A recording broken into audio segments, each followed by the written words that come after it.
Hello everybody. 18 सितंबर को Canadian prime minister Justin Trudeau ने India पे आरोप लगाया था एक खालिस्तानी सेपरेटिस्ट को मारने का कनाडा में। Over the past number of weeks, Canadian security agencies have been actively pursuing credible allegations of a potential link between agents of the government of India and the killing of a Canadian citizen, Hardeep Singh Nijjar. इसके कुछ time बाद Canadian foreign affairs minister Meloni jolly ने कहा कि Canadian government ने एक Indian diplomat को expel कर दिया। And as of today, and as a consequence, we've expelled a top Indian diplomat from Canada. India ने ये सारे क्लेम्स रिजेक्ट करने के बाद कहा कि ये सारे क्लेम्स absurd है और बेसलेस है। Do think there is a degree of prejudice here, of prejudice. They have made the allegations, they have taken action on them. To us, it seems or it appears that these allegations by the government of Canada are primarily politically driven. इसके बाद India ने Canadian high commissioner को समन किया और सिर्फ 4 minute तक चली ये मीटिंग के बाद Call the external affairs minister. Sir, you meet the sir. एक सीनियर कैनेडियन डिप्लोमेट को एक्सपेल कर दिया गया। और अभी लेटेस्ट न्यूज़ ये आ रही है कि इंडिया ने कनाडा के 41 डिप्लोमेट्स को वापस कनाडा में जाने के लिए कह दिया है 10 अक्टूबर से पहले। मेनली इसका रीज़न ये है कि इंडिया में अभी टोटल 62 कैनेडियन डिप्लोमेट्स काम कर रहे हैं। तो इंडिया का कहना ये है कि जितने इंडियन डिप्लोमेट्स ऑटोवा में काम कर रहे हैं उतने ही कैनेडियन डिप्लोमेट्स दिल्ली में काम करें। इसे हम कहते हैं diplomatic parity. Let me start with some of the Rishabh, your query was on diplomats, Canadian diplomats here. Yes, we have informed the Canadian government that there should be parity in strength and rank equivalence in our diplomatic presence, in mutual diplomatic presence. Their numbers here are very much higher than ours in Canada. The details of this are being worked out, but I assume there will be a reduction from Canadian side. इसके बाद Canadian government ने एक travel advisory issue की थी Canadian citizens के लिए जो India में ट्रैवल कर रहे वाले। इसके रिस्पॉन्स पे इंडिया ने भी एक ट्रैवल एडवाइजरी इशू कर दी। तो इन सब भसड़ का क्या रीज़न है? क्या अब इंडिया और कनाडा एनिमीज़ है? क्या है इस डिप्लोमेटिक क्राइसिस की वजह? इन सब को जानने से पहले हमें ये जानना होगा कि ये हरदीप सिंह निज्जर आखिर है कौन। देखिए, हरदीप सिंह निज्जर एक खालिस्तानी लीडर है जो 1997 में कनाडा में आया था, वो भी इलीगली। उसने आने के बाद रेफ्यूजी स्टेटस मांगा था, लेकिन गवर्नमेंट ने ये स्टेटस उसे देने से मना कर दिया था क्योंकि उसने फेक पासपोर्ट यूज़ किया था। पिछले कुछ दशकों में कई Khalistani leaders five eyes nation में जाकर रहने लगे थे इंडिया से निकल के, स्पेशली कनाडा में। फाइव आइज नेशन एक इंटेलिजेंस अलायंस है 5 देशों के बीच में, यूएसए, कनाडा, न्यूजीलैंड, यूके और ऑस्ट्रेलिया, जिसकी शुरुआत हुई थी साल 1946 में। ये फाइव आइज नेशन आपस में काफ़ी सारे इंटेलिजेंस इन्फॉर्मेशन भी शेयर किया करते हैं। देखिए, अगर आपको रेफ्यूजी स्टेटस चाहिए इन देशों में तो आपको अपने आप को एक ऑप्रेस्ड कम्युनिटी की तरह दिखाना होगा जो अपनी गवर्नमेंट से तंग आ चुकी है बिल्कुल। और पिछले कुछ सालों में यूके, ऑस्ट्रेलिया और न्यूजीलैंड में एंटी इंडिया एक्टिविटीज़ भी काफ़ी बढ़ चुकी है। वापस आते हैं अपनी स्टोरी पे, तो हरदीप के कनाडा आने के सिर्फ 11 दिन बाद ये एक कैनेडियन महिला से शादी करता है जो कि इसका वीज़ा स्पॉन्सर करती है। लेकिन झूठी शादी का शक होने पे एप्लीकेशन इसकी वापस रिजेक्ट कर दी जाती है। अजीब बात तो ये है कि इन सब के बावजूद भी इससे वापस डिपोर्ट नहीं किया जाता। एनआईए ने एक 40 टेररिस्ट की लिस्ट निकाली थी जिनकी खालिस्तान से इन्वॉल्वमेंट है, इसमें इसका भी नाम शामिल था। एनआईए ने हरदीप को मोस्ट वांटेड लिस्ट में डिक्लेयर किया था और गवर्नमेंट ऑफ इंडिया ने इसे एक टेररिस्ट भी घोषित कर दिया था जुलाई 2020 में। ये बब्बर खालसा नाम की एक टेररिस्ट ऑर्गेनाइजेशन का मेंबर था जिसके अलेजेड लिंक्स पाकिस्तान के आईएसआई के साथ भी थे। अकॉर्डिंग टू एनआईए, हरदीप 2012 और अप्रैल 2021 में पाकिस्तान गया था जहाँ पे उसने आर्म्स और एक्सप्लोसिव में ट्रेनिंग्स भी ली थी। इन सब के बावजूद उसे एक कैनेडियन सिटीजन बुलाया जा रहा है। कनाडा के इमिग्रेशन मिनिस्टर ने भी इस बात को कंफर्म किया था कि हरदीप को 3 मार्च 2015 में कैनेडियन सिटीजनशिप मिल गई थी। लेकिन इस ट्वीट के अगले ही दिन वो एक और ट्वीट करते हैं जिसमें वो कहते हैं कि निज्जर को सिटीजनशिप मई 25, 2007 को ही मिल गई थी। मैंने गलती से डेट गलत बता दी थी आप लोगों को, जो कि एक अजीब सा स्टेटमेंट है एक मिनिस्टर के मुंह से निकला हुआ। लेकिन ये सब बातें कुछ सही बैठ नहीं रही क्योंकि 2016 में इंटरपोल ने निज्जर के अगेंस्ट एक रेड नोटिस इशू किया था जिसमें उन्होंने इसकी नेशनैलिटी इंडियन बताई थी। यहाँ पे भी कैनेडियन गवर्नमेंट झूठ बोल रही है उसकी सिटीजनशिप के बारे में। According to report by Times of India, Hardeep British Columbia में कई टेरर क्राइम्स भी चला रहा था। देखिए, कनाडा शायद तक इंडिया को ह्यूमिलेट करने की कोशिश कर रहा था ये मुद्दा इंटरनेशनल लेवल पे उठा के, लेकिन ये चीज़ बैकफायर करती हुई दिख रही है। इंडियंस की आंखों में करंट गवर्नमेंट के लिए सपोर्ट और भी बढ़ चुका है, क्योंकि इंडियंस के मन में ये सोच थी कि जो इंडिया को नुकसान पहुंचाना चाहते हैं उन टेररिस्ट को इंडिया घर में घुस के क्यों नहीं मारता। लेकिन अब ये गवर्नमेंट वो भी कर रही है। हाल ही में इंडिया की मोस्ट वांटेड लिस्ट में जो टेररिस्ट थे वो एक एक करके अचानक मरने लगते हैं। रियाज अहमद, लश्कर ए तोयबा के शीर्ष कमांडर और आतंकवादी रियाज अहमद की पाकिस्तान के कब्जे वाले कश्मीर के रावलकोट में अल कुद्दुस मस्जिद में अज्ञात बंदूकधारियों ने गोली मारकर हत्या कर दी। बशीर अहमद,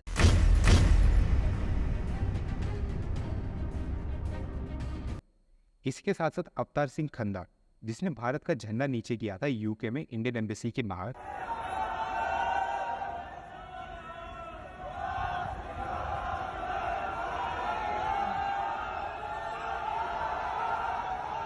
वो भी मारा जा चुका है। खालिस्तान कमांडो फोर्स का चीफ परमजीत परवार लाहौर में मारा जा चुका है। हरमीत सिंह, जिस पे पंजाब में 2016 से 2017 में आरएसएस के लीडर्स को मारने का आरोप था, ये भी लाहौर में मारा गया। हाल ही में सुखदोल सिंह, जो एनआईए की 40 टेररिस्ट की लिस्ट में से एक था, वो विनीपेग में गैंग वॉर में मारा जाता है। और इन सब के बाद एक फॉरेन लीडर इंडिया पे आरोप लगाता है कि एक टेररिस्ट को कनाडा में ही मारा। इससे लोगों के मन में करंट गवर्नमेंट की इमेज और भी स्ट्रांग हो चुकी है। वैसे इंडिया की ऐसी कोई फॉरेन पॉलिसी या हिस्ट्री नहीं है कि फॉरेन सॉइल पे किसी टेररिस्ट को मारे, और इसका कोई प्रूफ भी नहीं है कैनेडियन गवर्नमेंट के पास। ऑपोजिशन पार्टीज और इंडियन गवर्नमेंट दोनों इसका प्रूफ डिमांड कर रही है कैनेडियन गवर्नमेंट से। I think the Prime Minister needs to come clean with all the facts. We need to know all the evidence possible so that Canadians can make judgments on it. They just expelled an Indian diplomat. Should they do more in response to this news? I think we need to see more facts. The Prime Minister hasn't provided any facts. He provided a statement, and I would just emphasize that he didn't tell me any more in private than he told Canadians in public, so we want to see more. No specific information has been shared by Canada on this case, either then or before or after. We have, as we have said, or I think it's been made very clear, we are willing to look at any specific information. We have conveyed this to the Canadian side, made it clear to them that we are willing to look at any specific information that is provided to us. But so far, we have not received any such specific information. इन सब चीज़ों से तो Indian voters को यही लगेगा कि ये सब इंडिया ने ही करवाया, चाहे इंडिया का हाथ इसमें हो या ना हो। और आप मानो या ना मानो, इससे बीजेपी को 2024 जनरल इलेक्शंस में एक बूस्ट मिलने का चांसेस काफ़ी बढ़ चुका है। इस खबर के बाहर आने के बाद कुछ दिनों बाद वॉशिंगटन पोस्ट एक आर्टिकल पब्लिश करते हैं, जिसमें वो बताते हैं कि जस्टिन ट्रूडो पिछले कई महीनों से निज्जर की किलिंग की बात को G7 कंट्रीज़ के बीच लाना चाहते थे, और ये चाहते थे कि ये सारे G7 देश मिलकर एक जॉइंट स्टेटमेंट दे और इंडिया को कंडेम करे इस मामले पे। वो चाहते थे कि 5 नेशंस भी इंडिया को कंडेम करे, लेकिन ऐसा कुछ हुआ नहीं। यूके ने कहा कि इंडिया के साथ फ्री ट्रेड की बात वो चालू रखेंगे। ऑस्ट्रेलिया ने कहा कि ये बहुत सीरियस एलिगेशन है इंडिया के अगेंस्ट, और यूएसए ने भी मना कर दिया कुछ कहने से इस बात पे। यूएसए की बात कर ही रहे हैं तो हाल ही में न्यूयॉर्क टाइम्स ने एक आर्टिकल पब्लिश किया था, जिसमें उन्होंने ये बताया था कि कैसे CIA ने इंडियन डिप्लोमेट्स के ऊपर स्पाइंग की थी और सारी इन्फॉर्मेशन कैनेडियन गवर्नमेंट को ट्रांसफ़र की थी कि शायद निज्जर को मारा जा सकता है। और वैसे भी यूएसए इतना क्यों ही बोलेगा इस मामले पे। यूएसए की इतनी लंबी हिस्ट्री जो रह चुकी है दूसरे देशों में जाके लोगों को मारने की, यहाँ तक कि पूरे देश पे बॉम्ब्स गिरा देने की, जिस पे उन्हें लगता है कि थ्रेट है उन पे। अब आपके सबके मन में ये सवाल तो ज़रूर आएगा कि जस्टिन ट्रूडो इतने डेस्परेट क्यों है इन खालिस्तानियों को प्रोटेक्ट करने के लिए। तो देखिए, ये सिर्फ इनकी प्रॉब्लम नहीं है, बल्कि ये इनकी फैमिली प्रॉब्लम है। 1982 में जब इंडियन गवर्नमेंट ने कैनेडियन गवर्नमेंट से तलविंदर सिंह परमार को एक्स्ट्राडेट करने को कहा था, तब जस्टिन ट्रूडो के पिताजी पियर ट्रूडो की गवर्नमेंट ने साफ मना कर दिया था। Talwinder Singh Parmar bad terrorist group Babbar Khalsa का मेंबर था, जिस पे भारत में पुलिस वालों को मारने का आरोप थे। फिर 1985 में मॉन्ट्रियल से बॉम्बे जा रही एयर इंडिया फ्लाइट 182 को बॉम्ब कर दिया जाता है, जिसमें 329 लोगों की मौत हो जाती है, जिसमें से 268 तो सिर्फ कैनेडियंस ही थे, जिसमें से मेजॉरिटी इंडियन ओरिजिन के थे। जस्टिन ट्रूडो भी सेम अपने पिताजी की तरह कर रहे हैं। 2022 में पंजाब पुलिस ने कैनेडियन गवर्नमेंट को रिक्वेस्ट की थी कि वो निज्जर को एक्स्ट्राडाइट कर दे, लेकिन उन्होंने साफ मना कर दिया था। इसी के साथ हम सब ने ये भी देखा है कि कैसे खालिस्तान मूवमेंट रैपिडली ग्रो कर रहा है कनाडा में। 2022 में करीब 1 लाख लोगों ने ब्रैम्पटन में खालिस्तानी रेफरेंडम में हिस्सा लिया था, जिसका एम था इंडिया में खालिस्तान बनाना। हमने ये भी देखा है कि कैसे इंदिरा गांधी जी के असैसिनेशन को ग्लोरीफाई किया जा रहा है कनाडा में।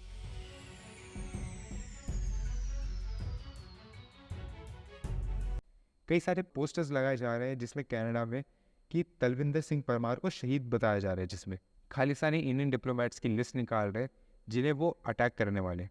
कई खालिस्तानी सिंपथाइजर्स हिंदूज के जेनोसाइड्स की बात कर रहे हैं और हिंदू टेम्पल्स को वैंडलाइज कर रहे हैं।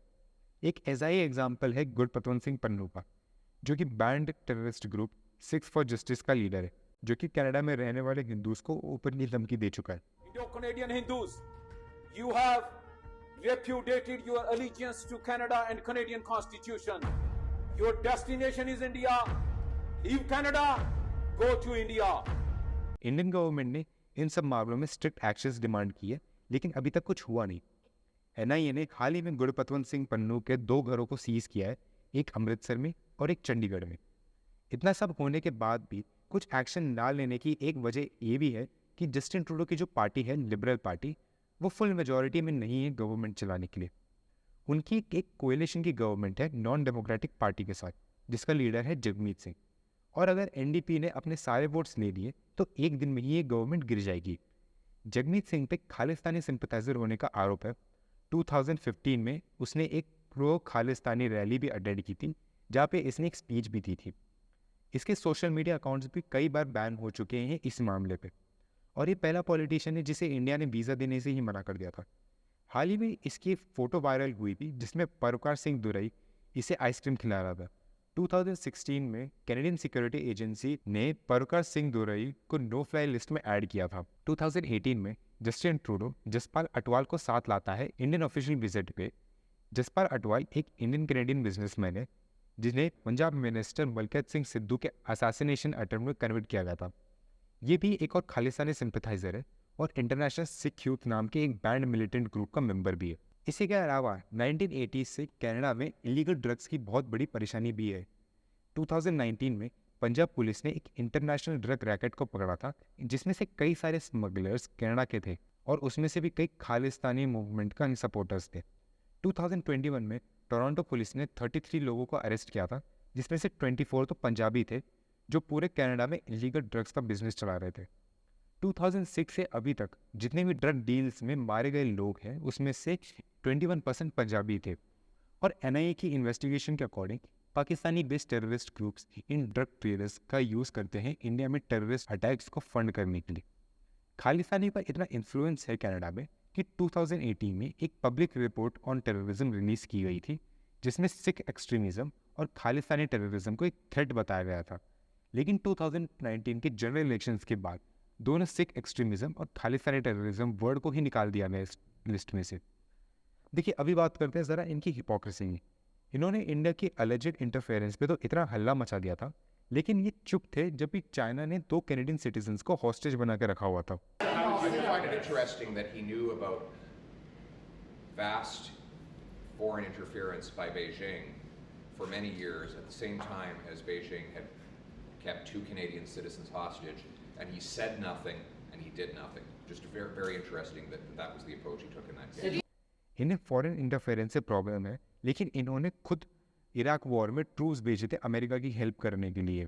मार्च 25, 2003 के इकोनॉमिक क्लब ऑफ टोरंटो की मीटिंग में उस टाइम के US ambassador to Canada Paul Cellucci कहते हैं, जो कैनेडियन नेवल वेसल्स, एयरक्राफ्ट्स और ऑफिसर्स पर्शियन गल्फ में मौजूद है, वो इस वॉर में ज़्यादा सपोर्ट करेंगे उन 46 देशों से जो हमें पूरा सपोर्ट दे रहे हैं। याद कीजिए कि कैसे जस्टिन ट्रूडो और जगमीत सिंह ने ओपनली फार्मर्स प्रोटेस्ट को सपोर्ट किया था। Canada will always stand up for the right of peaceful protest anywhere around the world, and we're pleased to see moves towards de-escalation and dialogue. This beautiful showcase of solidarity is a hallmark of this peaceful protest.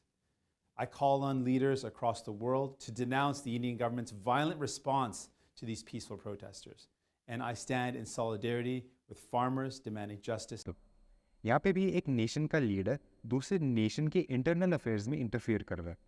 इन्होंने इसी बयान में कहा था कि ये peaceful protest को support करते हैं, लेकिन ये वही लोग हैं जिन्होंने बहुत बुरी तरह से एक्शन लिया था जब कनाडा में ट्रकर्स पीसफुली प्रोटेस्ट कर रहे थे। ये कहते हैं कि ये एक्स्ट्रा जुडिशियल किलिंग्स के खिलाफ है, लेकिन जब यूएसए ने अल-कायदा के अल-जवाहिरी को मारा था, वो भी एक एक्स्ट्रा जुडिशियल किलिंग थी, लेकिन जस्टिन ट्रूडो ने इसको खुल के सपोर्ट किया था। आप में से ज़्यादा लोग करीमा बलोच को नहीं जानते होंगे। करीमा बलोच एक बलोच एक्टिविस्ट थी जो पाकिस्तान आर्मी के खिलाफ प्रोटेस्ट करती थी और पाकिस्तानी आर्मी कैसे बलोच लोगों पे अत्याचार करती है उस पर आवाज़ उठाती थी। उनकी भी अलेजेड एक्स्ट्रा जुडिशियल किलिंग हुई थी, वो भी कनाडा में ही, लेकिन उसके किलिंग के पीछे किसका हाथ है ये कैनेडियन अथॉरिटीज़ को आज तक पता नहीं चल पाया। लेकिन हरदीप सिंह के केस में इन्हें पक्के तरीके से पता है कि ये इंडिया ने ही किया है। So that's it for today. I hope आपने आज कुछ नया सीखा होगा, and if you did make sure to follow us on Spotify, YouTube, and I see guys in the next time. तब तक के लिए जय हिंद, वंदे मातरम।